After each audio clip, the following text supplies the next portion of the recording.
Hi, my name is Rebecca Beach, and this is my second video for Communication Foundation CRN number 21387.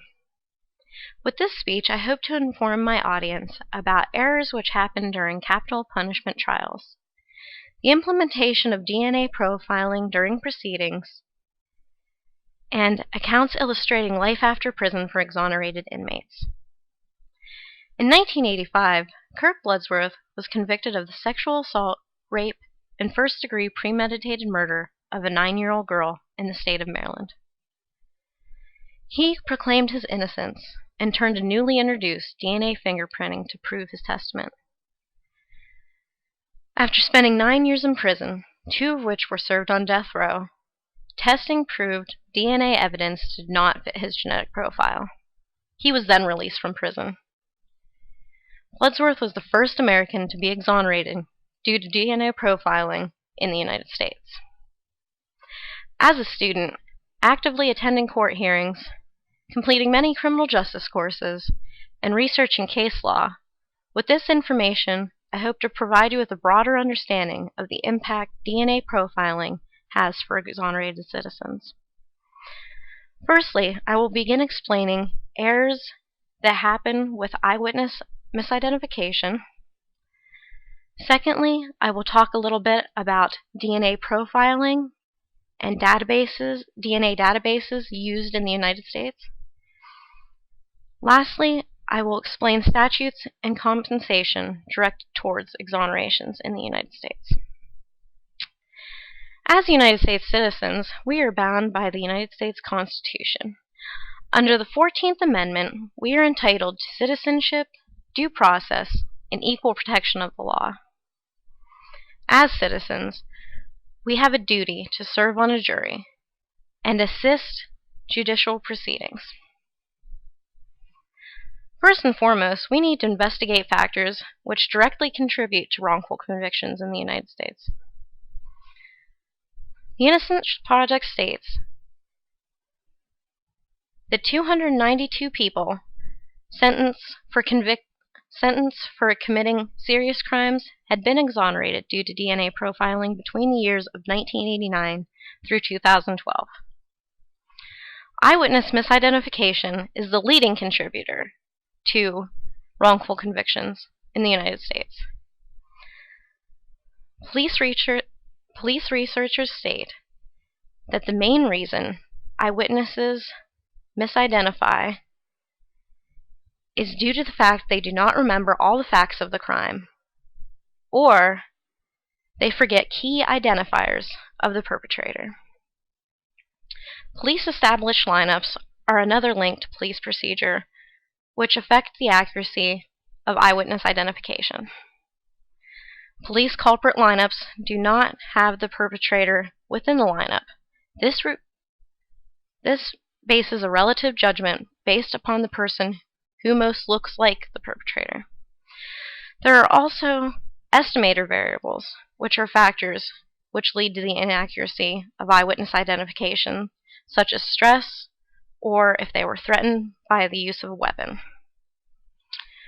During a criminal proceeding, there is an agreement made between the defendant and the prosecutor. This is known as a plea bargain. This is when the defendant will plead guilty for a charge for a lighter sentence. This sometimes makes innocent people plead guilty for an incentive.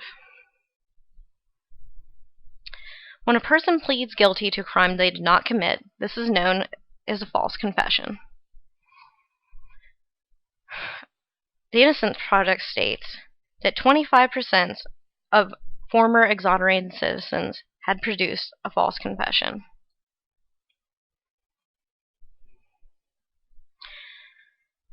During an intensive police investigation, sometimes this can reduce the outcome of an eyewitness identification because of factors such as mental capability or a person under the influence may not understand and produce a false confession.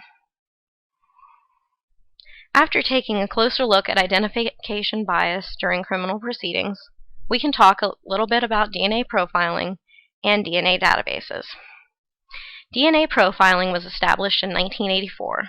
This is a technique which helps forensic scientists match crime scene DNA evidence with the suspect's DNA.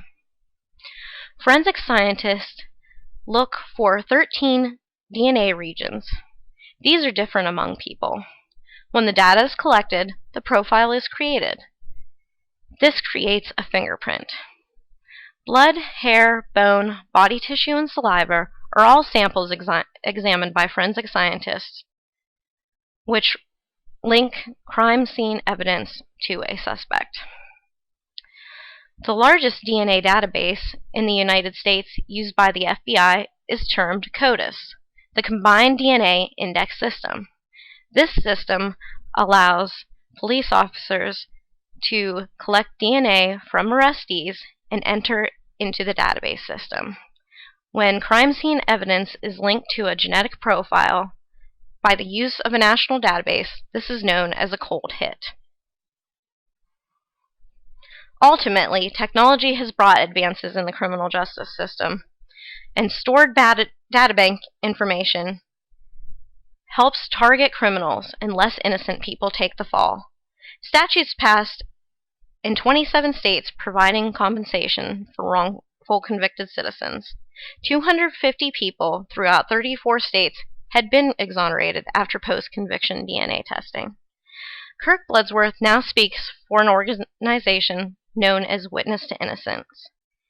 He was pardoned and received full compensation from the state. In considerations of statutes passed among the United States, we can overturn wrongful convictions and successfully release innocent people from death row. With legislation passing for access to DNA testing, technology will continue to advance for exonerated citizens in the United States.